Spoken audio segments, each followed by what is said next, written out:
Right now, while you're reading this, your brain is doing something it was never designed to do.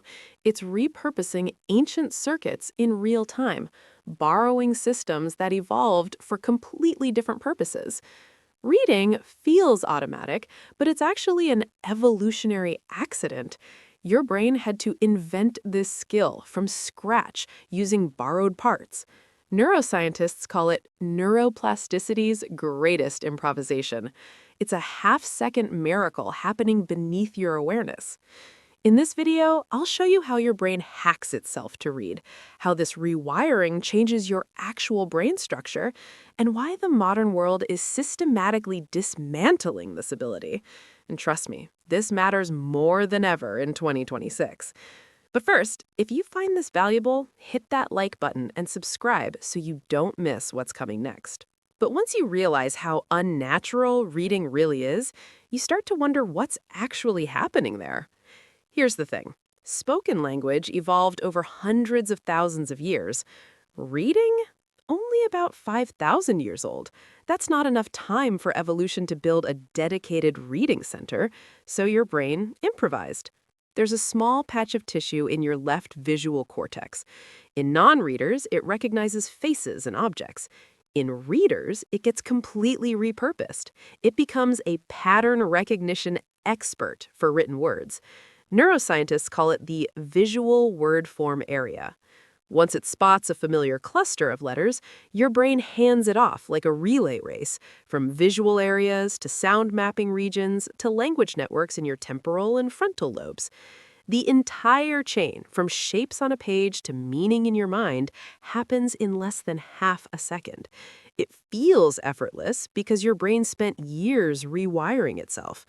But the circuit doesn't just exist, it gets stronger every time you use it. Once this reading circuit is built, something unexpected happens. The circuit keeps improving. Every time you follow a sentence, you're reinforcing pathways tied to language, memory, and verbal recall. Your left temporal lobe becomes more efficient at storing and retrieving words. Your frontal regions grow more responsive over time. Reading creates a kind of muscle memory. The more you use these networks, the faster and more flexible they become.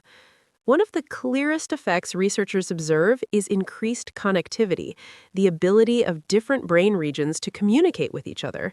People who read regularly form associations more easily. Reading gives your brain more routes, more pathways for storing, combining, and retrieving information.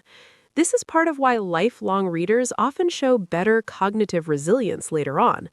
A richly connected brain has more pathways to compensate when one weakens. Scientists call this cognitive reserve, and reading is one of the most reliable ways to build it. But the brain isn't just storing information. It's doing something far stranger. Now, here's where it gets really interesting for me. Once the reading circuit is built, your brain begins using it to simulate experience. When you read a sentence like, "She opened the door and stepped into the cold," your brain doesn't process it as abstract information. It recruits sensory regions, areas that respond to temperature, movement, the feeling of air against your skin. Action words like jump or grasp activate motor planning regions, the same areas you'd use if you were actually preparing to move. You're not consciously aware of this, but your brain is quietly building a model of what the text describes. It's rehearsing the action, feeling the atmosphere, constructing a little world one detail at a time. This simulation extends beyond sensation. It reaches into emotion. When a character feels anxious or hopeful, many of the brain regions involved in real emotional experience become active. And this is what makes reading different from any other activity we do. Perhaps the most powerful simulation reading offers is perspective. When you read deeply character-driven fiction, you spend hours inside a mind that isn't your own. You follow someone else's reasoning, feel the logic behind choices you might never make. Psychologists call this mentalizing. The more time you spend navigating unfamiliar minds, the more flexible your own thinking becomes. This is why reading is so strongly linked to empathy. It trains you to imagine choices someone else might make. But this entire system relies on one thing we're losing fast.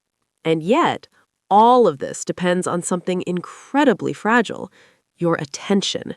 If your mind keeps slipping away, if the world keeps interrupting, the simulation collapses. And this has become a real problem for many of us, myself included. Modern media is built around speed: short clips, fast cuts, endless feeds, constant notifications, all training your brain to expect novelty every few seconds. The more we adapt to that rhythm, the harder it becomes to settle into anything slow or linear.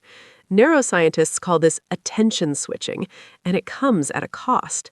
Every time you check your phone or glance at a notification, your brain has to reorient itself. It abandons whatever simulation it was building. When you return, you're starting from a shallower place. Deep reading demands the opposite. It asks for immersion, for sustained, unbroken attention that lets meaning accumulate sentence by sentence. We live in a culture that's constantly pulling our attention apart. Reading gives us something increasingly rare: the ability to pause, to think, and to inhabit meaning at a human pace. So, the next time you open a book, remember what's happening underneath. It's a half-second miracle, a strengthening of the systems that make thought possible, and a moment of genuine connection with another mind. Reading changes the brain, and in subtle ways, it changes us.